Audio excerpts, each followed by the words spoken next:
साथियों, गणतंत्र दिवस हम सब लोग सेलिब्रेट कर रहे हैं। गणतंत्र का मतलब होता है, गण मतलब जनता और तंत्र मतलब सिस्टम, जो हम बेसिकली यूज़ करते हैं।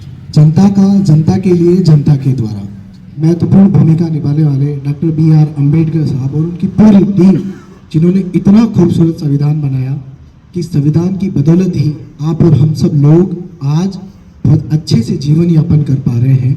हम सब लोग एक दूसरे के करीब हैं, हम सब लोगों के बीच में मोहब्बत है, प्यार है, रेस्पेक्ट है। मुझे लगता है कि इस संविधान ने बहुत बड़ी भूमिका निभाई है हम सब लोगों को एक करने के लिए। आज इस गणतंत्र दिवस के मौके पर शायद मैं उन स्वतंत्रता सेनानियों को याद ना करूं तो मुझे लगता है कि सारा हमारा ये जो सेलिब्रेशन है ये अधूरा रह जाएगा। तो मैं उन तमाम 6 लाख से ज़्यादा उन स्वतंत्रता सेनानियों को याद करते हुए उन्हें नमन करता हूँ कि आप लोगों की बदौलत, आप लोगों ने जो शहादत अपनी जान की, अपने माँ बाप सबको छोड़ के लाखों लोगों ने जो शहादत दी है, तब जाकर 1700 में अंग्रेज आए थे, 1699 में, और 1857 की क्रांति और फिर 1947 में हमें संपूर्ण आज़ादी मिली।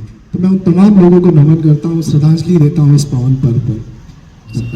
तो सबसे पहले हमें हमारा काम ईमानदारी से करना पड़ेगा, तभी जाकर हमारा अस्पताल, हम स्वयं और ये देश आगे बढ़ेगा। साथियों, कई चीज़ें हैं जिन पर हमें बात करने की ज़रूरत है, चाहे वो शिक्षा हो, अस्पताल हो, इंफ्रास्ट्रक्चर हो। मुझे लगता है कि पिछले 70-75 सालों में हमने बहुत कुछ काम किया है, मैं इस चीज़ पे कभी मना नहीं करूँगा, लेकिन कई चीज़ें और बेहतर हो सकती थी। उन सब चीज़ों को आज ये हमारी जिम्मेदारी है कि अब जब भी हमको मौका मिले तो हमारे समाज, देश और अस्पताल के लिए हम सबसे आगे आएँ और ईमानदारी से और बहुत अच्छे से काम करें, तभी जाकर ये हमारा देश फिर से हम दुनिया में शीर्ष पर होंगे। साथियों, कि देशभक्ति सिर्फ नारों में नहीं होनी चाहिए, हमारे ईमान में होनी चाहिए। सच्चाई की चमक हमारे हर काम में होनी चाहिए, सच्चाई की चमक हमारे हर काम में होनी चाहिए। लालच के आगे सिर झुक ना सके, ऐसी ईमानदारी हिंदुस्तान के हर इंसान में होनी चाहिए, तभी जाकर ये देश फिर से आगे बढ़ेगा।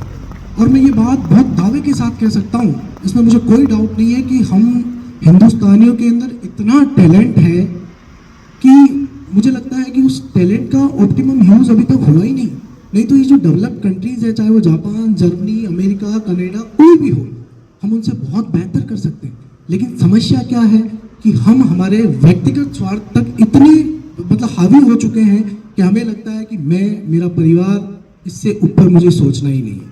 जब हम सब लोग इन पेरिफेरी से बाहर निकल कर काम करेंगे तो बेशक मुझे लगता है कि ये हिंदुस्तान फिर से खूबसूरत होगा और तमाम चीज़ें, चाहे वो अस्पताल हो, स्कूल हो, सड़क हो, चाहे जितने भी तरह की गलत चीज़ें हमारे सामने होती है, वो सारी चीज़ें बहुत बेहतर होगी। साथियों, तो हम सब लोगों को मिलकर काम करना है कि हम अपना काम ईमानदारी से करें।